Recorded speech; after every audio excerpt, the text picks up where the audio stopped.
Yun! Sapsap mga boss.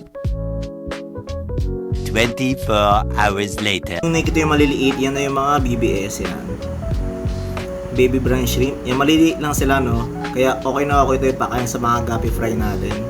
Mabubusog sila dito. Marami itong mga protein. Yan. Yung iba halos sa ilalim na talaga. Yun. So, i-harvest na natin to, no? Yun mga boss. Ito yung gagamitin ko pang harvest. Turkey buster, tsaka lagay ko dito sa maliit na lalagyan. So, yun, tara. Ito na mga boss yung na-harvest natin ng mga BBS. Sa ilalim na ako kukuha dyan, no? Kasi may mga shell-shell yan sa taas. Kasi itong gagamitin ko pang kuha dyan. Yan.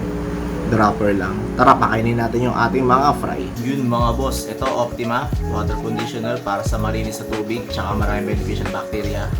Safe na safe sa ating mga isda para sa ating mga aquarium. Sa yellow basket mga boss.